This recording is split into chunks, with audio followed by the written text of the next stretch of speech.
What's up YouTube? So today we are plastering a kitchen for a local company in Eastbourne, ProMat.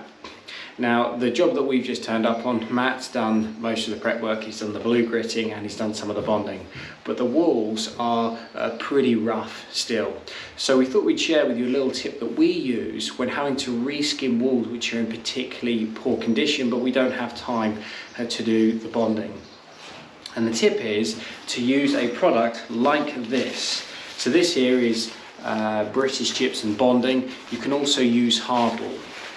And what we do is when we knock up the plaster, the first coat, we'll do, say for instance, 2 bags of plaster and about 1/4 of a bag of bonding, and we'll mix them together.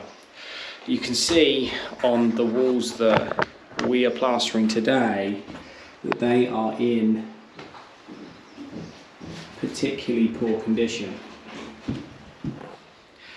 Now ideally what you would want to do is bond out all the walls first, but unfortunately we only have 1 day on this job. We've got to plaster the whole thing.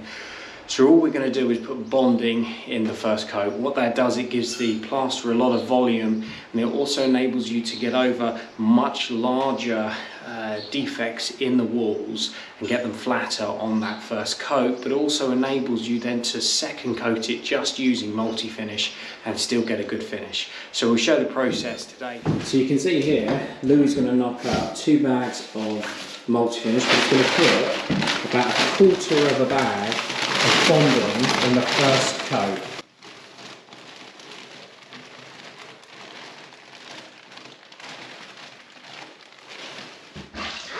Okay, so if we were now to have a look at the plaster that Louis just knocked up, you'll see that just that extra bit of bonding in there gives it a lot more body to it, so it enables you to get over a defect in the walls an awful lot easier.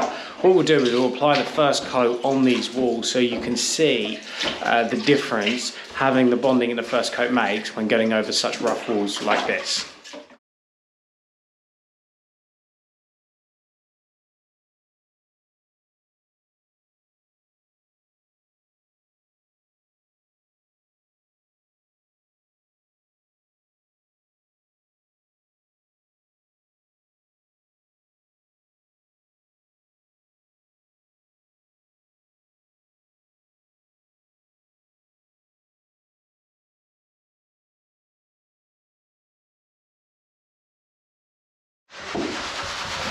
So now what we've done is we have applied the MultiFinish with the bonding over the walls and flattened it a bit. You can see now if you look down the wall, most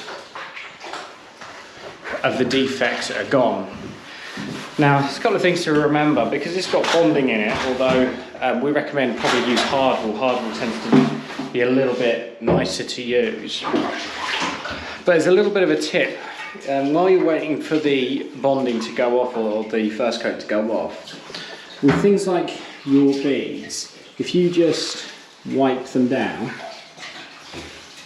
before you apply the second coat, don't worry about the scratch marks. There's a good reason for wiping down the beads. And the reason being is because there's now got bonding or hardwood grit in the first coat, you don't want that coming through on the second. So if you just make sure you wipe off the beads on the first coat, when you then go over it with the MultiFinish on the second, none of that grit will come through. Whereas if you fill out all the beads on the first coat, you run the risk of getting that grit coming through when you're troweling up. So it's just a little bit of a tip just to give a little bit of a better finish. Wipe most of the plaster off the beads on that first coat, and then that won't happen. Okay, so we have now finished our plastering set. We didn't bother recording or show any footage of the rest of it. It goes about the same way. So after we put that second coat on, it was just a normal mix.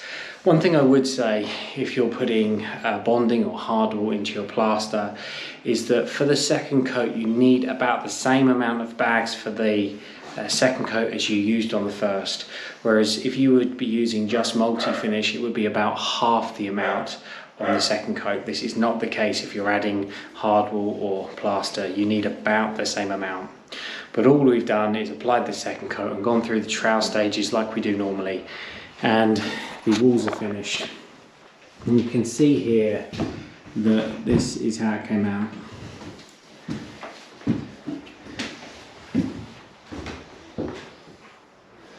So given how rough these walls were when we first started, just adding that little bit of extra bonding or hardwall into it, just to give it a bit of body for that first coat, enables to take out pretty much all of the problems with the wall.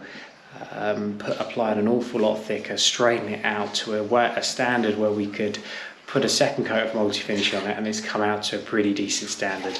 So it's just a simple tip just to help you get over walls which are particularly rough when you don't have time to do any bonding. So thanks again for watching, and consider subscribing, give it a thumbs up if you like, and we'll see you on the next one. Thanks again.